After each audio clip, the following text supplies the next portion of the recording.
नमस्कार किसान भाइयों, आज हम बैंगन की खेती के बारे में बात करने जा रहे हैं। तो दोस्तों, हम बैंगन की खेती कैसे करें और कैसे अधिक लाभ कमाएं बैंगन की खेती से, इस वीडियो को पूरा देखें। इसमें हम पूरी जानकारी देंगे। अगर आप नए हो तो खेती बात यूट्यूब चैनल को जरूर सब्सक्राइब करें। खेती से जुड़ी हुई जानकारी हम आपको समय समय पर देते रहेंगे। हमारा इरादा है कि अधिक से अधिक किसानों तक सही जानकारी पहुँचे। आइए जानते हैं बैंगन की खेती कैसे करें। इसकी खेती अच्छे जल निकास युक्त सभी प्रकार की भूमि में की जा सकती है। बैंगन की अच्छी उपज के लिए बलुई दोमट से लेकर भारी मिट्टी जिसमें कार्बनिक पदार्थ की पर्याप्त मात्रा हो, उपयुक्त होती है। भूमि का pH मान 5.5-6.0 के बीच होना चाहिए तथा इसमें सिंचाई का उचित प्रबंध होना आवश्यक है। झारखंड की ऊपरवार जमीन बैंगन की खेती के लिए उपयुक्त पाई गई है। उन्नत किस्में बैंगन में फलों के रंग तथा पौधों के आकार में बहुत विविधता पाई जाती है। मुख्यतः इसका फल बैंगनी, सफेद, हरे, गुलाबी एवं धारीदार रंग के होते हैं। आकार में भिन्नता के कारण इसके फल गोल, अंडाकार, लंबे एवं नाशपाती के आकार के होते हैं। स्थान के अनुसार बैंगन के रंग एवं आकार का महत्व अलग अलग देखा गया है। जैसे उत्तरी भारत में बैंगनी या गुलाबी रंग गोल से अंडाकार बैंगन का अधिक महत्व है, जबकि गुजरात में हरे अंडाकार बैंगन की अधिक मांग है। गुलाबी रंग के धारीयुक्त अंडाकार बैंगन देश में मध्य भागों में पसंद किए जाते हैं। झारखंड में गोल से अंडाकार एवं गहरे बैंगनी तथा धारीदार हरे रंग के बैंगन अधिक पसंद किए जाते हैं। बागवानी एवं कृषि वानिकी शोध कार्यक्रम रांची में किए गए अनुसंधान कार्यों के फलस्वरूप निम्नलिखित किस्में इस क्षेत्र के लिए विकसित की गई है। स्वर्ण शक्ति पैदावार की दृष्टि से उत्तम, यह एक संकर किस्म है। इसके पौधों की लंबाई लगभग 70-80 सेंटीमीटर होती है। फल लंबे चमकदार बैंगनी रंग के होते हैं। फल का औसतन भार 150-200 ग्राम के बीच होता है। इस किस्म से 700-750 के मध्य औसत उपज प्राप्त होती है। स्वर्णश्री इस किस्म के पौधे 60-70 सेंटीमीटर लंबे, अधिक शाखाओं युक्त, चौड़ी पत्ती वाले होते हैं। फल अंडाकार, मखनिया सफेद रंग के मुलायम होते हैं। ये भुर्ता बनाने के लिए उपयुक्त किस्में हैं। भू जनित जीवाणु मुरझा रोग के लिए सहिष्णु इस किस्म की पैदावार 550-600 तक होती है। स्वर्णमणि इसके पौधे 70-80 सेंटीमीटर लंबे एवं पत्तियां बैंगनी रंग की होती है। फल 200-300 ग्राम वजन के गोल एवं गहरे बैंगनी रंग के होते हैं। ये भूमि से उत्पन्न जीवाणु मुरझा रोग के लिए सहिष्णु किस्म है। इसकी औसत उपज 600-650 तक होती है। स्वर्ण श्यामली भू जनित जीवाणु मुरझा रोग प्रतिरोधी इस अगेती किस्म के फल बड़े आकार के गोल, हरे रंग के होते हैं। फलों के ऊपर सफेद रंग के धारियां होती है। इसकी पत्तियां एवं फलवृंतों पर कांटे होते हैं। रोपाई के 35-40 दिन बाद फलों की तुड़ाई प्रारंभ हो जाती है। इसके व्यंजन बहुत ही स्वादिष्ट होते हैं। इसकी लोकप्रियता छोटा नागपुर के पठारी क्षेत्रों में अधिक है। इसकी उपज क्षमता 600-650 तक होती है। पोर्टल में खोजें कृषि फसल उत्पादन झारखंड के लिए अनुशंसित कृषि तकनीक। सब्जी उत्पादन झारखंड के संदर्भ में बैंगन की उन्नत खेती अवस्था खुला। विकास एआई के साथ अपने पढ़ने को सशक्त बनाए बेटा। विकास एआई द्वारा संचालित संक्षिप्त सारांश के लिए सारांश सामग्री पर क्लिक करें। बैंगन की उन्नत खेती ट्रांसलेट टू परिचय। भूमि का चुनाव, उन्नत किस्में, स्वर्ण शक्ति, स्वर्ण श्री, स्वर्णमणि, स्वर्ण श्यामली, स्वर्ण प्रतिभा। पौधे तैयार करना, पौधशाला की तैयारी, बीज की बुआई, खाद एवं उर्वरक, पौधरोपण एवं देखरेख, तुड़ाई एवं विपणन, कीट एवं रोग नियंत्रण, तना एवं फल भेदक, जैसिड्स, एपिलेक्ना बीटल, डैम्पिंग ऑफ या आर्द्र गलन, फल सड़न, फोमोप्सिस ब्लाइट, जीवाणु जनित मुरझा रोग। परिचय बैंगन की खेती अधिक ऊंचाई वाले स्थानों को छोड़कर भारत में लगभग सभी क्षेत्रों में प्रमुख सब्जी की फसल के रूप में की जाती है। झारखंड राज्य में इसकी खेती सब्जियों के अंतर्गत कुल क्षेत्रफल के लगभग 10.1% भाग में होती है। पौष्टिकता की दृष्टि से इसे टमाटर के समकक्ष समझा जाता है। बैंगन की हरी पत्तियों में विटामिन सी पाया गया है। इसके बीज क्षुधावर्धक होते हैं तथा पत्तियां मंदाग्नि व कब्ज में फायदा पहुंचाती हैं। बैंगन के प्रति 100 ग्राम खाने योग्य भाग में पाए जाने वाले विभिन्न तत्वों को निम्न सारणी में दर्शाया गया है। नमी 92.70 ग्रा, सोडियम 3.00 मी ग्रा, प्रोटीन 1.40 ग्रा, पोटेशियम 2.00 मी ग्रा। वसा 0.30 ग्रा। लोहा 0.90 मी। ग्रा। खनिज तत्व 0.30 ग्रा। सल्फर 44.00 मी। ग्रा। रेशा 1.30 ग्रा। क्लोरीन 52.00 मी। ग्रा। कार्बोहाइड्रेट 4.00 ग्रा। Vitamin A 124.00। कैल्शियम 18.00 मी। ग्रा। विटामिन B-1 0.04 मी। ग्रा। मैग्नीशियम 16.00 मी। ग्रा। विटामिन B-2 0.11 मी। ग्रा। ऑक्सैलिक अम्ल 18.00 मी। ग्रा। निकोटिनिक अम्ल 0.09 मी। ग्रा। फास्फोरस 47.00 मी। ग्रा। विटामिन सी। भूमि का चुनाव। इसकी खेती अच्छे जल निकास युक्त सभी प्रकार की भूमि में की जा सकती है। बैंगन की अच्छी उपज के लिए बलुई दोमट से लेकर भारी मिट्टी जिसमें कार्बनिक पदार्थ की पर्याप्त मात्रा हो उपयुक्त होती है। भूमि का pH मान 5.5-6.0 के बीच होना चाहिए तथा इसमें सिंचाई का उचित प्रबंध होना आवश्यक है। झारखंड की ऊपरवार जमीन बैंगन की खेती के लिए उपयुक्त पाई गई है। उन्नत किस्में।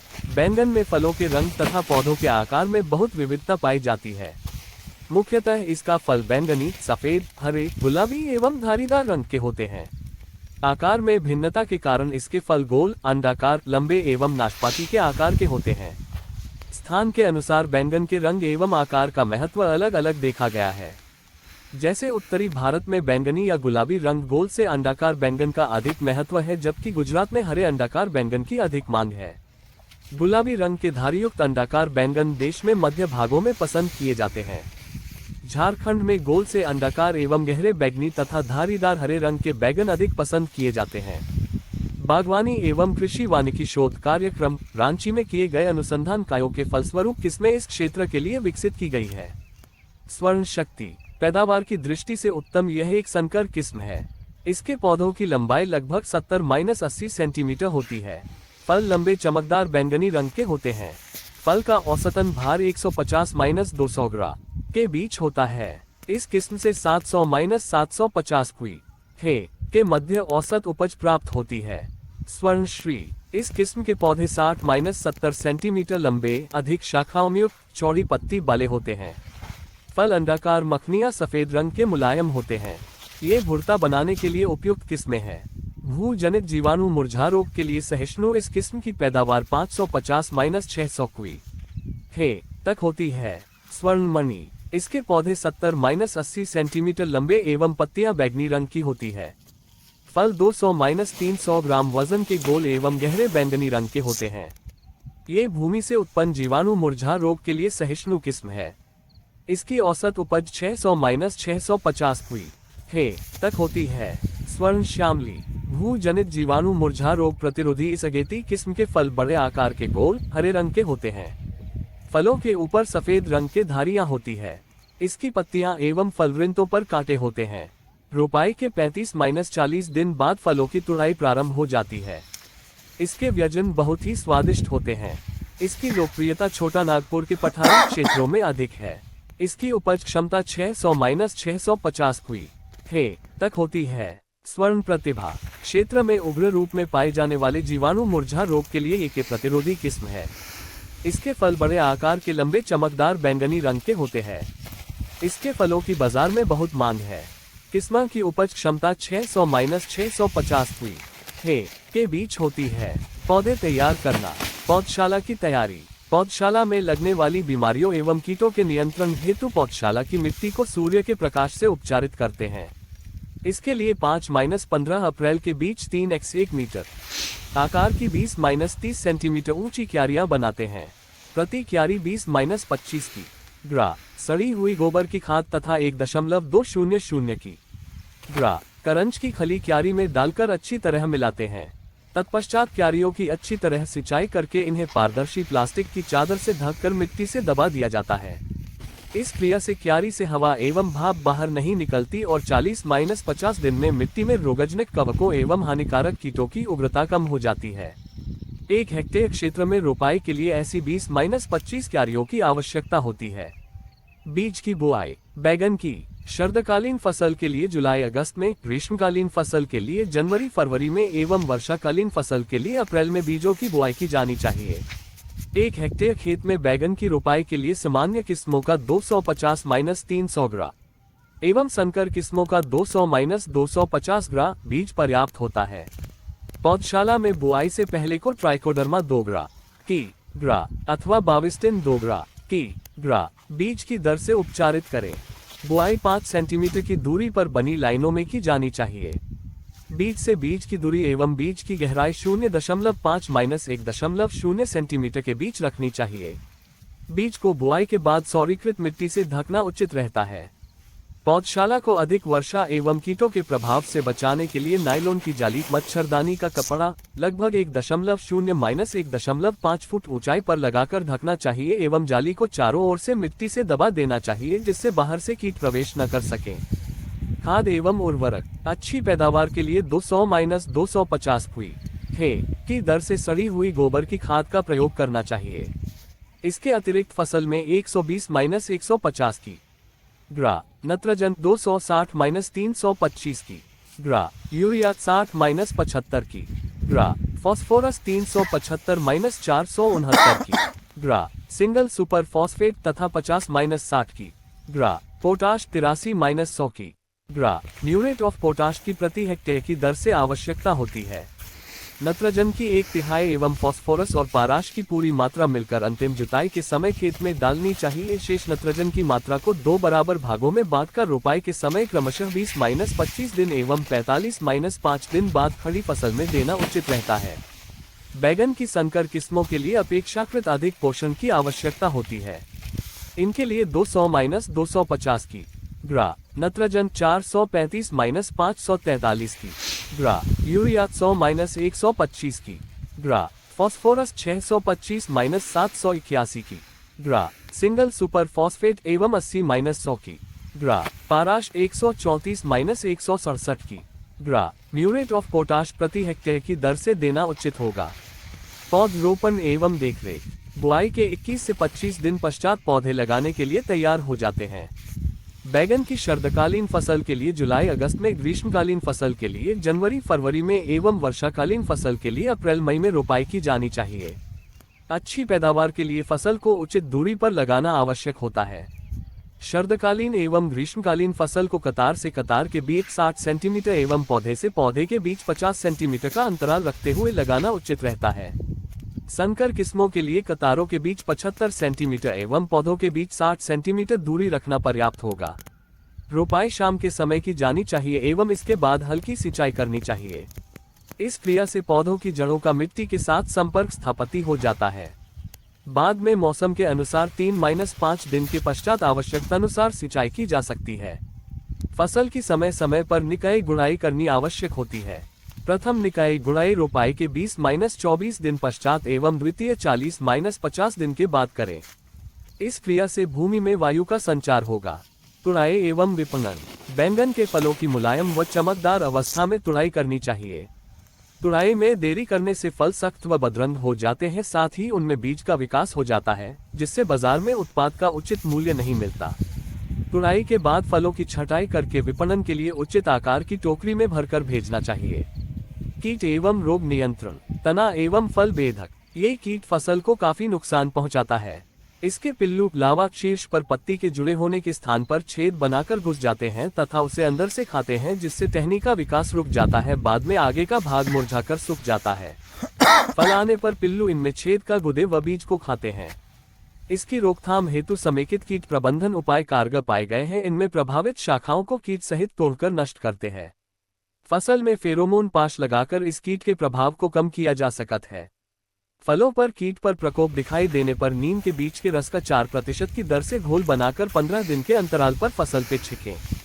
पूर्ण नियंत्रण न होने की दशा में कीटनाशी दवा जैसे इंडोसल्फान 700 ग्रा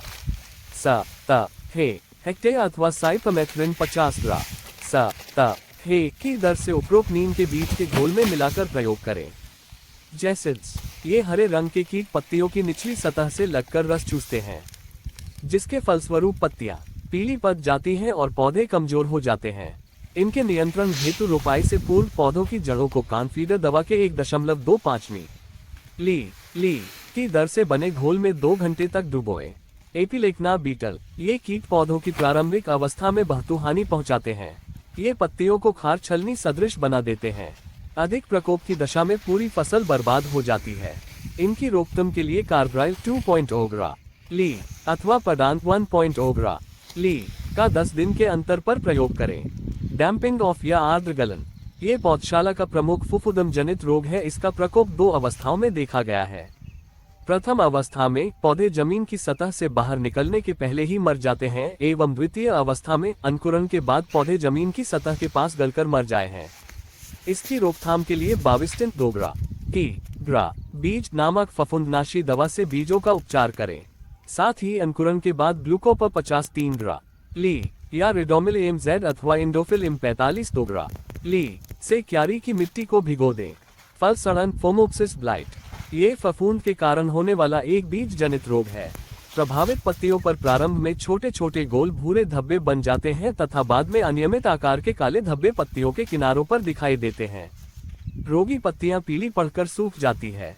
फलों पर धूल कणों के समान भूरी रचनाएं दिखाई पड़ती हैं जो बाद में बढ़कर काले धब्बों के रूप में दिखाई देने लगती है। इस रोग के नियंत्रण के लिए बाविस्टिन 2 ग्रा बीज से बीजोपचार के बाद बुआई करें तथा फसल पर 0.1% बाविस्टिन का घोल बनाकर 10 दिनों के अंतर पर पौधों की प्रारंभिक अवस्था में 2-3 बार छिड़कें। जीवाणु जनित मुरझा रोग, ये सोलेनेसी परिवार की सब्जियों की प्रमुख बीमारी है। इसके प्रकोप से पौधे मर जाते हैं। इसके बचाव हेतु प्रतिरोधी किस्में जैसे स्वर्ण प्रतिभा, स्वर्ण श्यामली लगाएं। लगातार बैंगन, टमाटर, मिर्च एक स्थान पर न लगाकर अन्य सब्जियों का फसल चक्र में समावेश करें। खेत में 10 की दर से करंज की खली का प्रयोग रोपाई से 15 दिन पूर्व करने से रोग के प्रभाव में कमी आती है। रोपाई के पूर्व पौधों की जड़ों को स्ट्रेप्टोसाइक्लिन 500 ग्रा ली के घोल में आधे घंटे तक डुबो